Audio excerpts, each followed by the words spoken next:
इस वक्त की एक और बड़ी खबर, दिल्ली पुलिस के सूत्रों के मुताबिक लाल किले के पास कार ब्लास्ट वाली जगह से 9mm कैलिबर के 3 कारतूस मिले हैं। इनमें 2 जिंदा कारतूस हैं और 1 खाली खोखा है। और बड़ी बात यह है कि मौके से पुलिस को कोई पिस्टल या उसका कोई पार्ट नहीं मिला है। हालांकि पुलिस सूत्रों का यह कहना है कि मौके पर मौजूद अपने स्टाफ के कारतूस चेक करवाए गए हैं तो उनके कोई कारतूस मिसिंग नहीं है।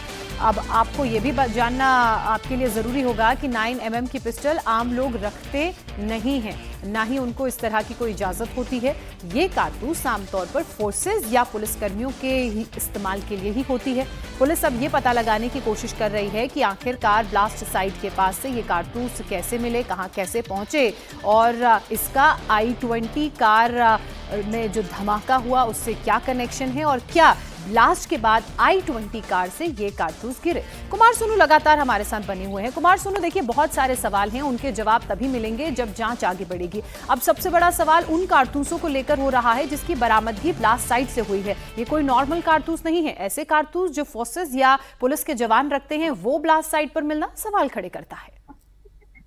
देखिए दोस्तों, सबसे पहले ये इंडिया टीवी ने ही खबर दिखाई थी जिसमें इस बात की पुष्टि की थी हमने सोर्सेज के, टॉप सोर्सेज के हवाले से, कि 2 कारतूस जो हैं जिंदा वो एफएसएल की टीम को सुपुर्द किए गए हैं पुलिस के द्वारा और पुलिस और एफएसएल की टीम ने ब्लास्ट वाली जगह से रिकवर किए हैं। अब इसमें एक एडिशनल जानकारी आई है कि एक खाली खोखा भी जो है वो एफएसएल की टीम ने मौके से रिकवर किया है। सवाल ये है कि ये तीनों जो कारतूस हैं वो 9mm कैलिबर कार्बाइन पिस्टल के हैं, यानी 9mm पिस्टल के हैं। अब 9mm पिस्टल जो है वो दिल्ली पुलिस के जो जवान हैं वो भी इस्तेमाल करते हैं क्योंकि ये सर्विस रिवॉल्वर होती है, सर्विस पिस्टल होती है उनकी। इसके अलावा बाकी जो फोर्सेस से जुड़े जो लोग हैं वो इस्तेमाल करते हैं। इस 9mm पिस्टल का किसी भी स्टेट में लाइसेंस नहीं दिया जाता है आम आदमी को, सामान्य आदमी को। तो अब सवाल ये है कि पुलिस के सूत्रों से हमें ये पता चला है कि किसी भी पुलिसकर्मी का जो 9mm पिस्टल है, ना ही पिस्टल मिसिंग है, ना ही उसके किसी तरह से जिंदा कारतूस या खाली कारतूस, खाली खोखे जो हैं वो मिसिंग है।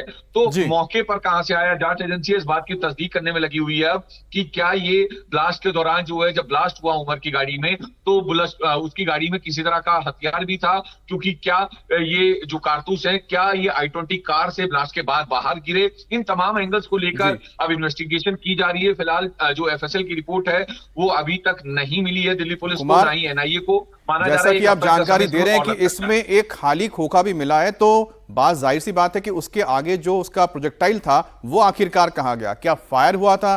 तो ये अपने आप में बहुत सारे ऐसे सवाल हैं अब जिसकी गुत्थी सुलझानी है। लेकिन जो तस्वीर हम आपको दिखा रहे हैं, जैसे कि हम आपको बता रहे हैं कि सबसे पहले ये खबर इंडिया टीवी पर आपने देखी थी कि ब्लास्ट साइट से ये कारतूस मिले थे, ये बुलेट्स मिले थे 9mm के। ये बुलेट्स आप देख पा रहे हैं और पूरी तरह से देखिए इंटैक्ट है। सामने इसके प्रोजेक्टाइल लगा हुआ है जो इस्तेमाल किया जाता है जब ये हिट करता है किसी टारगेट को। और इसके पीछे जो खाली खोखा है, तो एक खाली खोखा भी मिला है, तो एक फायर हुआ है।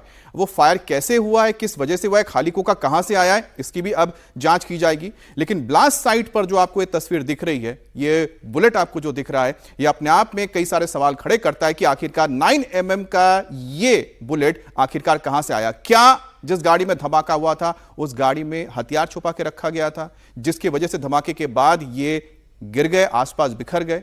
तो अब ये तमाम चीजें हैं जो इस वक्त जांच का विषय बनी हुई है।